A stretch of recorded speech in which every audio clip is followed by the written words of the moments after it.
Rick, welcome to the show, man. Thank you. Thanks for getting in touch with me. I really appreciate it. Yeah, I'm excited to have this conversation because back, I believe it was 2018. So we're talking 4 years ago. I It was a asked you to while. get, it was a while ago. I asked you to get a coffee with me, and we were sitting on Penn Avenue. And I said, I think I have this crazy idea. I think I can pull it off. I don't know. What are your thoughts about me putting together a live event here in Reading, Pennsylvania? And you're like, yeah, I think it's possible. And because you said, yeah, I think it's possible, I decided to do it. Because honestly, if you sat there that day and said, bad idea, it's hard to do something like that here, I don't know, I would have questioned myself. So first, I want to say thank you for believing in me and that idea that I had. But second, people are about to find out why I said, if he says yes, then I can go ahead and do it. But Rick, why don't we take a second and have you introduce yourself to my audience, and then we'll break down all the fun stuff after that. Okay. Best way to describe me, I'm a servant leader. I'm in my second gig right now. I retired after 43 years in public education. Had a blast, really good time, and decided it was time. So at the ripe old age of 65, it was perfect. Medicare kicked in, all the good stuff, and decided to start doing some writing and coaching. The writing really came out of memos that I had really used to write to my staff on Friday nights and Saturday nights. They would always tell me, get a life. But I would write these memos, and the memos just took off from there and became a blog. Now it goes out to about 300 people every Sunday night. And from that blog, I had some people contact me about personal coaching, life coaching, saying they wanted to sit down and talk with me about, they were thinking about making a career change and that I believe they could do something, much like yourself. And it took off. And so now here I am, 6 years later, authored a book, doing some personal coaching, organizational work, having a blast, and trying to keep the old man out. Dude, and we're going to get to that statement here in a second, because I love what you shared with me while we were having a cigar a couple of weeks ago about keeping the old man out. But I want to discuss with you a couple of things that you talked about there, right? Like, I think the idea of, hey, I was writing these inspirational leadership types of posts to my staff. And the collection of that became what is now your book, which we'll also get to. But I love the idea of, you were just creating good content, right? And putting it out there. And then it became this thing that is now published, and people can go buy it and do all the crazy things. But I think there's something to be learned there, because a lot of people think they have to have all their ducks in a row. They have to have the end game in mind instead of just creating good content. Now, I know you didn't think, hey, this is going to become a book one day, but what was the driving force behind, I'm going to take the time to do the research, find out what this post is going to be about, and start putting it out there on a regular basis? I think probably the first thing, and I have to be honest, when you retired, you have more time. Yeah. So I had the time. But I enjoyed reading. I really don't enjoy watching television. I enjoy reading. I enjoy writing. And I would find myself reading some things that I thought this was really good. Let's share this. And that probably became the second aspect of it. When you know something and you have good ideas, I think you have a responsibility to share them with other people, so that maybe it would help them. So the whole purpose, and really when I first started writing, was to get ideas out there. It was never about money, and that's probably what's really important for me. My blog is absolutely free. I do not charge a subscription fee to it. I've worked with a lot of people who say, Rick, can I sit down and talk with you? Absolutely. And afterwards they say, what do I owe you? Nothing. The cup of coffee was fine.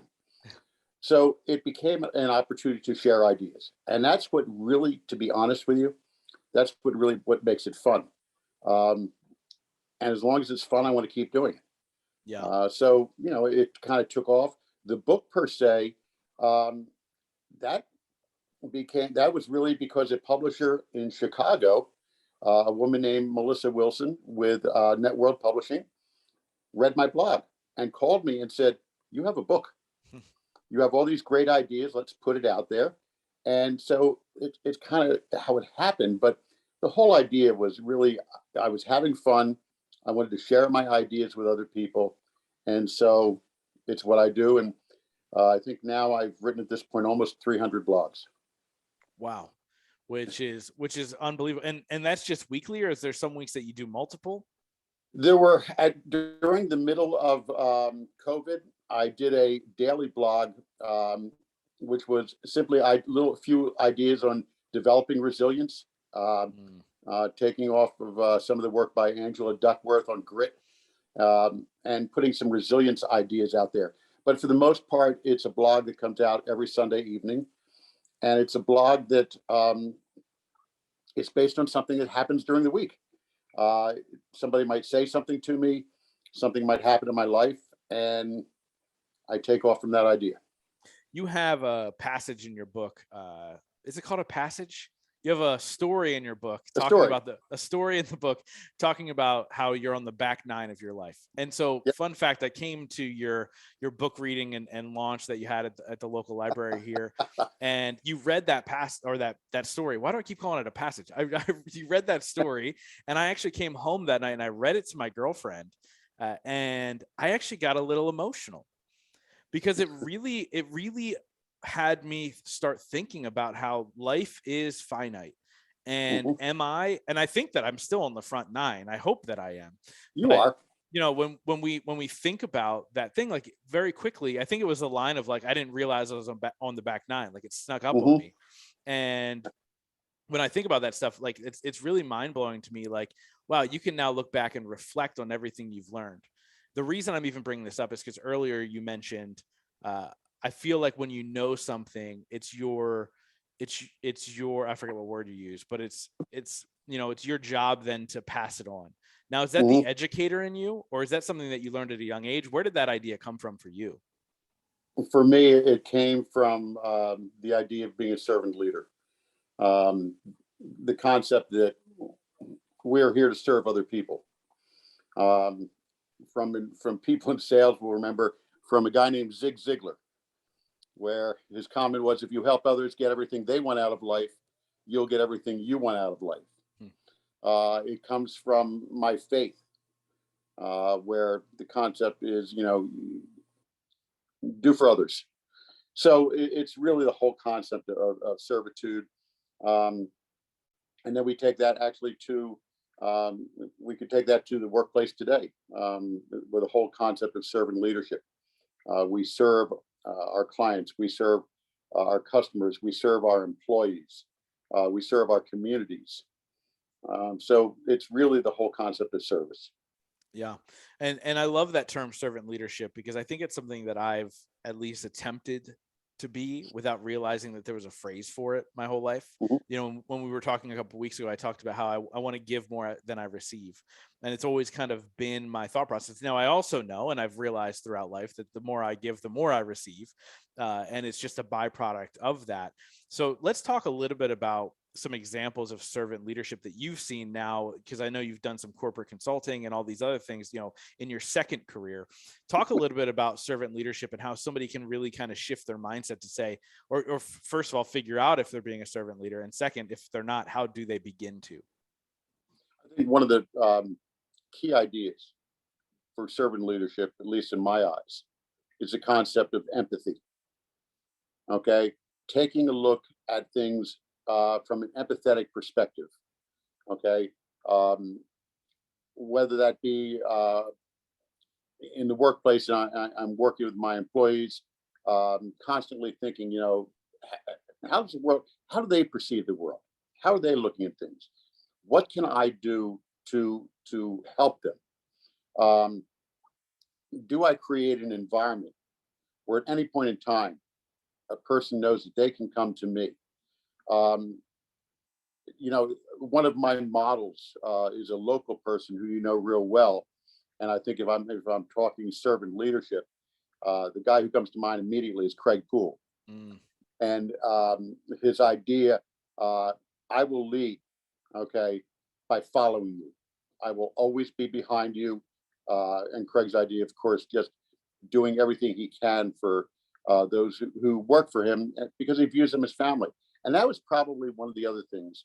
Um, with the concept of servant leadership, I really believe when people are in organizations, and I'm looking at leadership from that standpoint, that they look at that organization. Um, that to me, I used to refer to the people I worked with. That was my other family. Um, I watch out for them, and I know, and they demonstrate they watch out for me. So it's just that whole approach that I say is it's empathy, it's a sense of family, um, and when we bring those together, sometimes if you think of the strongest organization, it's a family. Yeah, 100%. I love the fact that you brought up Craig Poole. So to the longtime listener of the show, he was actually episode, I believe, 4 on our podcast. And so now you have to think I'm at 400 something now. So much time has passed. But it was that example. And the reason we reached out to him is because this guy, was able to take a DoubleTree hotel, mind you, which should be a 5-star hotel now, because of its service, and Yep. in one of the poorest cities in America, and made it a destination for so many people while traveling. And he did it based off of servant leadership, based off of the fact that not only is that staff family to one another, you feel like your family when they welcome you there, and all the things like you talk about leaving there with certain events and they're applauding you as you're walking out of the room, like crazy stuff like that, right?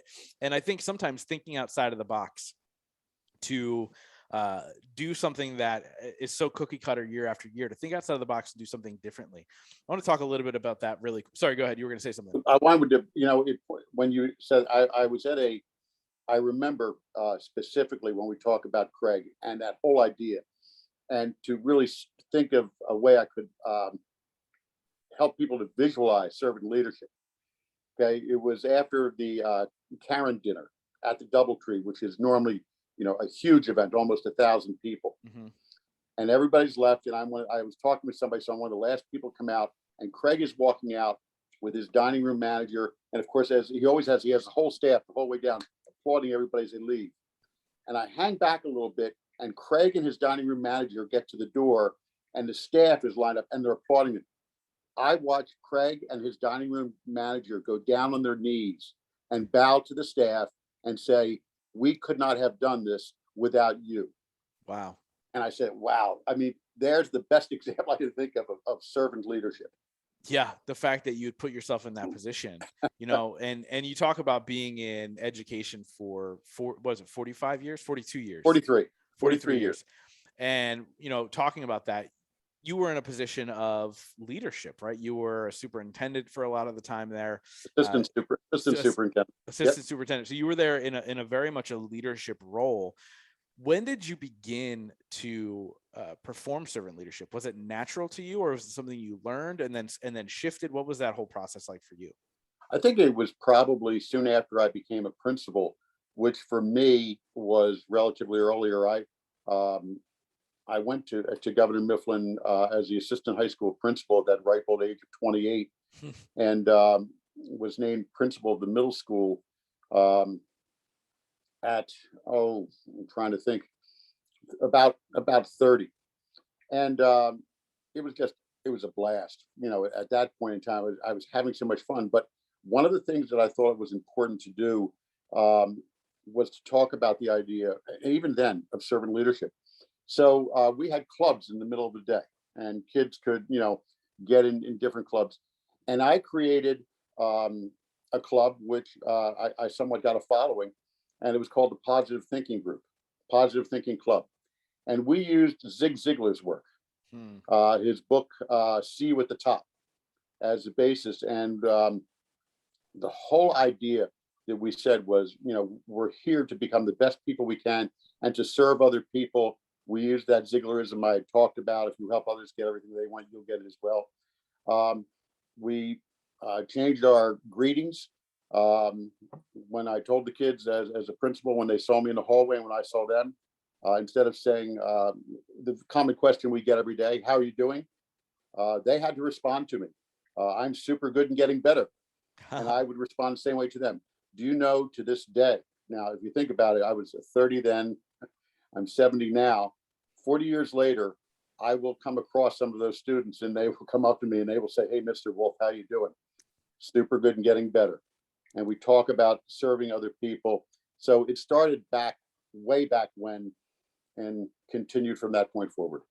I love that. And I love hearing stories like that because I imagine every single day as you run into these individuals, still being in the same county and doing all those things, like the, it's that constant reminder of the impact you were able to make in so many lives. And it's something that you continue to do now just in a different role, and as you're shifting into this, well, you've shifted, obviously we're 5 years in now, but, shifted into this new role. What has it been like switching from talking with students and teachers to talking to the corporate world? Is there a difference, or should we approach all things this way?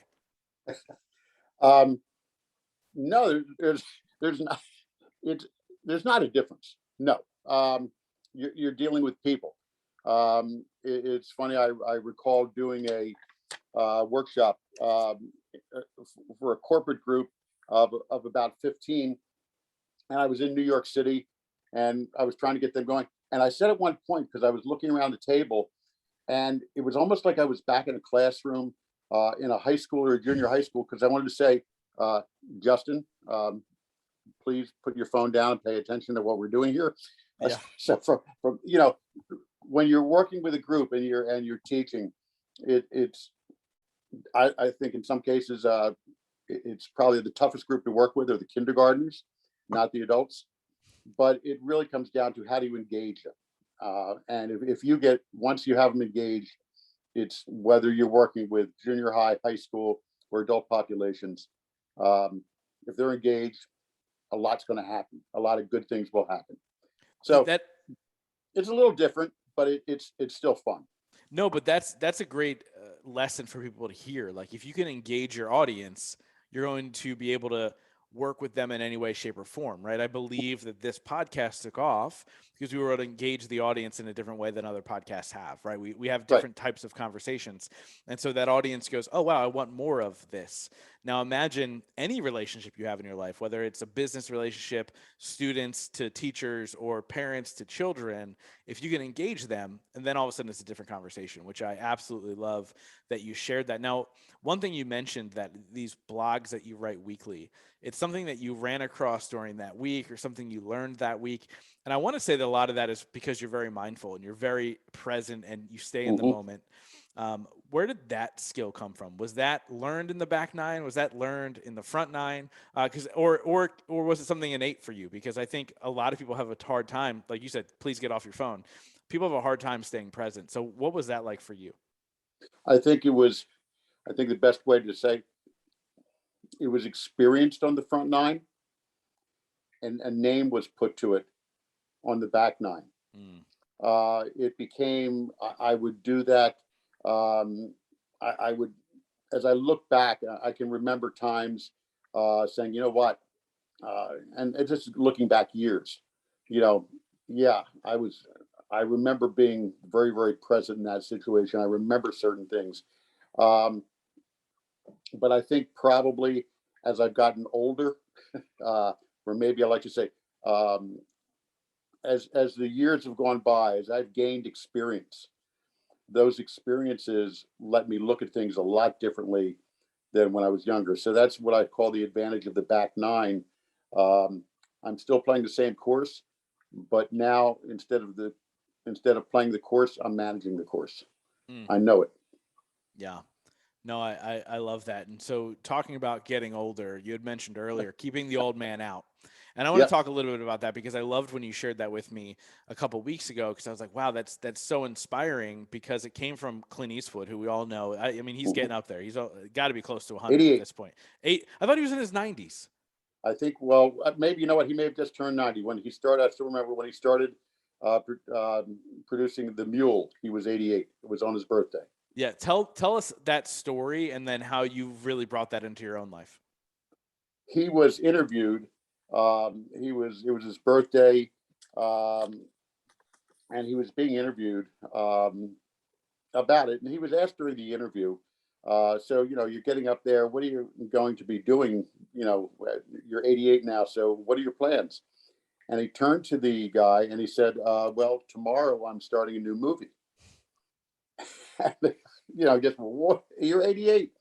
He said, "Yeah, I know. I'm going to start, and I'm going to be starring in it as well." It was the movie The Mule, and so spoke about it. He said, "Why do you continue to do these things? You host a major golf tournament. You still continue to make movies."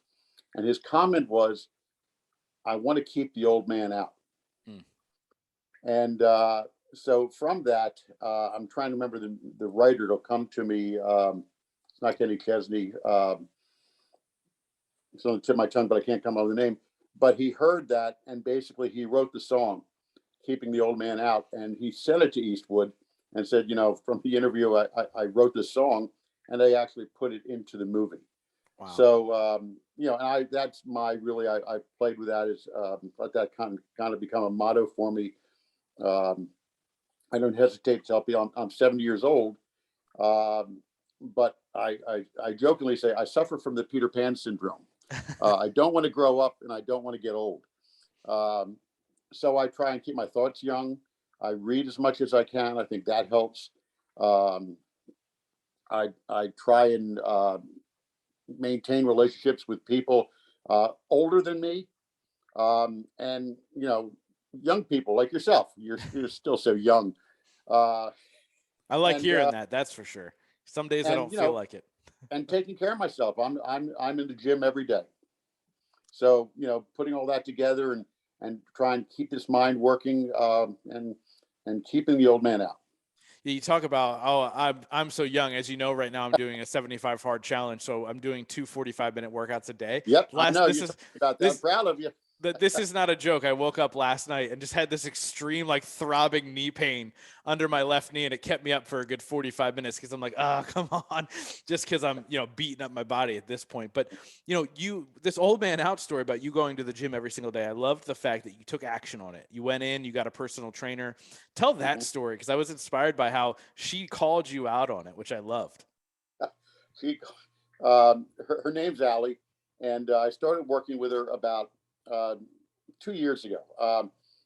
I had been. It was, you take the pictures at Christmas, and in January I looked at one of those pictures, and I basically said, "Oh my God." I could see the fat, and so I started. I go to Retro Fitness, where I work out, and Allie's one of the trainers there. And at the time, they had a program. It was on personalized nutrition. So we sat down. We did all the measurements, which was horrible. At that particular point in time, I don't hesitate. When all was said and done, I think I was somewhere about 35% body fat, and the weight was up there. It was probably 243, 244, somewhere in there. So we started working out. I trained with her. I worked on my nutrition, that type of thing. And it was really, we've been doing it for a while. Last year, I had set a goal. And so almost, you say, if you talk down this, I set a number of goals, but actually last May, I had a goal. And it was essentially, we called it 17 at 70. And the goal was 17% body fat at 70 years of age. Wow. And I met it That's for awesome. 2 days. Then I jumped right back up. But the whole time, as I was doing this, my trainer, I'm at the gym, and if I missed something, if I didn't make certain things, she called me on it. And that's what you need at times. You need somebody to do that. That's why I sometimes talk about the whole concept of coaching. A lot of people think about coaching from standpoint of, that's maybe for somebody else. It's actually for the best.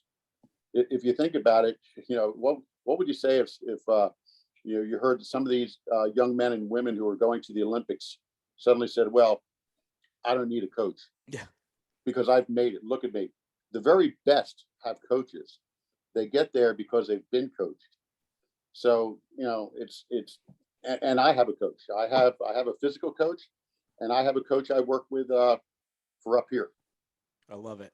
Yeah, and I've had Tiger Woods coach on my podcast, and we had a great conversation about, like, really being these elite people just wanting to go further and further, and there's something to learn there, right? And I think a large part of coaching, especially with what I do with certain people when we're building their brands and stuff, it's really about accountability, right? Like, Mhm. we know most of the time we know what we have to do. in order to succeed, right? Like we know that in order to lose weight, we got to eat right and we got to work out. Well, the accountability part's to make sure that we're actually doing the things we already know we're supposed to do, which is why people hire you, which is why you hire your coaches. And I think that's really important. I've had coaches in all aspects of my life. I've had fitness coaches, relationship coaches, business coaches across the board, because it's necessary, and it's necessary all the time. So I love all of that stuff. So let's talk really quick about this book that you wrote, right? Like you said, it's really your blogs put into stories, but then also put into action. Again, like putting things into action is super key. Number one, you want to keep the old man out. You better sleep well. You better sleep well, right? Talk a little bit about the book, Before I Sleep, that you came out with, and the ideas behind it and how people should utilize it for themselves. Okay. The book is entitled Before I Sleep: The Incredible Power of Journaling. And when I sat down with my publisher and we talked about the book, um, we had been talking about a number of different ideas, but it was really a story that I told her that I think really got us to take off and really gave us a title. And the story went something like this. I have three grandchildren. I refer to them as the wolf pups. We have Grace, who is 8, Luke, who is 6, Scarlett, who is 4. And for years, since really Grace was born, we would go up almost once a week and babysit and watch them. So we've got to see these pups, as I like to call them, grow. And they, of course, they've influenced my writing. They appear in a lot of my stories. And I talked about, I guess, when Luke was maybe 2, we were visiting, and it was my job to put him down for his nap. And I'm sitting in the room. I had read every book in his room. And this kid standing on the crib, just going like this, looking at me. And I finally said, "That's it, Luke." I said, "Grandpa has to work on his blog." So I was doing some typing in it, and I really kind of lost track. And I said, "Luke, I'm going to read my blog to you." And I read it, and then I hear like sound, and I look over, and this kid who had been on the edge of the crib jumping up and down is out cold. And so I said, "Well, it worked." I said, "If you read to somebody, you're supposed to get tired yourself, but maybe just hearing the voice will get you tired." I mentioned that to the publisher, and he said, "I agree with you. When people read and write, it does help them sleep." So what we did is we played with the idea. We did a little research. What we do know is that 40% of the adult population reports that they have problems with going to sleep or deep sleep. Since COVID hit, 15 to 20% of the population have requested prescriptions to help them sleep. Why? Anxiety, tension, concern, all of that. But what we also know is that reading and writing help you sleep. So what we did is we structured the book where I went back and I selected 35 of my blogs. We put a blog in there for you to read. And if we take, for instance, I think the one you mentioned was, on the back 9. Mm-hmm. So you would read the back 9, and then I put a page in where it's basically you get the book and you actually write. And so on the back 9, where we simply say the first question is, are you on the front 9 or the back 9 of your life? If you're still playing the front, what's the most significant lesson you've learned thus far? If you're on the back, same question. What was your most significant learning from the front? And the idea is you write. Second question is, how can you apply what you've learned to your life at the current moment in an effort to improve your game, parentheses, life? And you write, well, what do we know while you were reading? If you like what you're reading, 2 things are happening. Melatonin starting to flow. And if you like it, the dopamines are being released. You feel good. You're focusing on the story. You're thinking about the story. As you write, the same thing occurs. And ideally, you fall, you're a little bit more tired when you're done. Sleep comes easier. So that was the idea behind the book. And I can jokingly say I'm probably one of the few authors who can say to somebody, I want you to buy my book, and I hope it puts you to sleep. No, I love it. And it's so true, especially the dopamine thing is, even pre-COVID, right? Like the stresses of life and the things that are coming and that you're unsure of how you're supposed to react or do or whatever is going on, like it's so true. So if you can pump your brain with dopamine before bed and focus on the positive with gratitude and all these other things, which I know you practice gratitude as well, but we look at all those things and we go, if we're able to focus on those things, you're going to fall asleep a lot faster for sure. Mhm. Also, by the way, 2 45-minute workouts a day also helps you fall asleep faster. It's real quick these days, but for sure. The glass of wine at night helps too. That is true, real quick. But with that being said, I want to ask you a question that I ask every single person on this show, and it's a Mhm. two-part question. The first thing is, what is your definition of success? The second part is, what are 3 things you do every single day to ensure that success for yourself? Uh, Good questions. I'm going to have to write something that I could put those 2 questions to at the end. There you go. Okay. I think the definition of success um, is a sense of being able, the broad term of success, um, being able to look in the mirror at the end of the day and look at myself. And actually, we go back to the accountability aspect. Um, yeah, I made the world a little better place today Mm. by the things that I did. And then being able to say, yeah, how did you do that? Well, did I stop Russia from invading the Ukraine? No. But I wrote a note to somebody that maybe arrived in the mail today that made them smile. And so my idea of success, that would be it. What did I do that made the world a little better place today? Okay. I love it. Your second question. The three things you do every day to ensure that type of success. uh, I think I think the first one, I follow my father's role. The first thing you do when you wake up in the morning, you put your feet on the floor and you look out and you see the light. You simply go, "Thank you." That's the first one. I think probably the first thing would be to give thanks. The second thing would be to be intentional about the day.